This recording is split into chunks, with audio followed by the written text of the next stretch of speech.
नमस्कार मंडळी, स्वागत आहे तुमचं पुन्हा एकदा माझ्या चॅनलवरती। तर आज आपण टोमॅटोची एकदम सोपी रेसिपी या व्हिडिओमध्ये पाहणार आहोत। कधी कधी आपल्याला डाळीची आमटी खाऊन कंटाळा येतो किंवा डाळीची आमटी म्हटली की ती आधी शिजवावी लागते, मग कुकर थंड झाला की मग ती आमटी करावी लागते।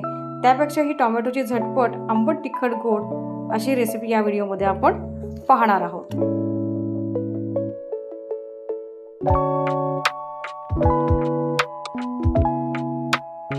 टोमॅटोच्या आमटीसाठी आपल्याला 4 लाल बुंद पिकलेले टोमॅटो लागणार आहेत।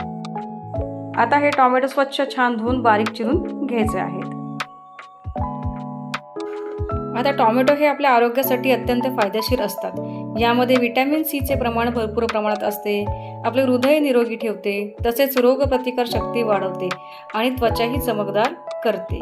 आता टोमॅटो कच्चा खाण्यापेक्षा शिजवलेला खाल्लेला जास्त फायद्याचा ठरतो, म्हणून आपण अशा प्रकारची आमटी, सूप, सार करून खाणं योग्य आहे। टोमॅटोचं सूपची रेसिपी पण आपल्या चॅनलवरती अवेलेबल आहे, आपण जाऊन पाहू शकता आणि ट्राय करू शकता। टोमॅटो छान शिजून झाले की आपल्याला पुढे फोडणी द्यायची आहे आपल्याला या आमटीला। त्याकरता आपल्याला भांड्यामध्ये तेल गरम करायचं आहे आणि फोडणीचं साहित्य टाकायचं आहे। तर यामध्ये आपल्याला सुरुवातीला जिरे, मोहरी, लसूण अशी फोडणी टाकायची आहे आणि लसूण छान गुलाबी रंगापर्यंत परतून द्यायचं आहे। लसणीचा एक छान फ्लेवर आपल्या आमटीला येतो।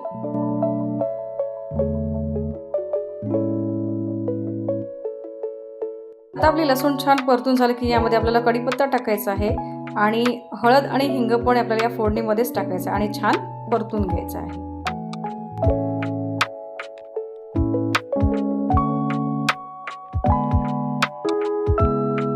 तर अशा पद्धतीने आता आपली फोडणी तयार आहे। आता आपल्याला पुढील प्रोसेस करायची आहे।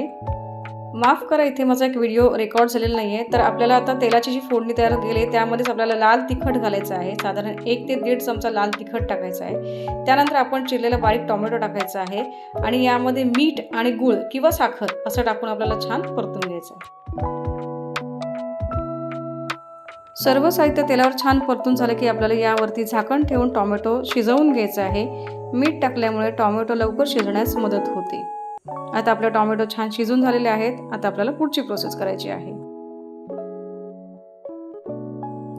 आता आपल्याला आमटीमध्ये ओलं खोबरं टाकायचं आहे आणि बारीक चिरलेली कोथिंबीर।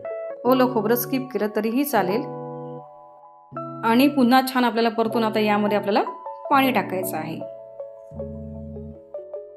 आता पाण्याचे प्रमाण साधारण इथे आपण जे नेहमी आमटी करतो त्याचं टेक्स्चर जसं आपल्याला हवं असतं दाटसर, त्याच पद्धतीने टोमॅटोच्या आमटीमध्येही पाणी टाकायचं आहे। इथे साधारण मी पाऊण ग्लास पाणी आपल्या आमटीमध्ये टाकलेलं आहे। आता आपली ही छान आमटी उकळू द्यायची आहे आणि मग त्याचा आंबटपणा, तिखटपणा आणि गोडपणा छान एकत्र एकजीव झाला की आमटी चवीला अतिशय सुंदर लागते।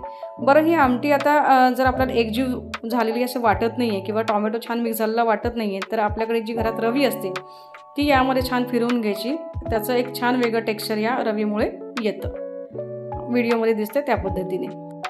तर आता आपली आंबट तिखट गोड टोमॅटोची आमटी तयार आहे। गरम भातासोबत अतिशय छान लागते। आपणही या पद्धतीने आमटी ट्राय करा आणि व्हिडिओ आवडल्यास कळवा। धन्यवाद।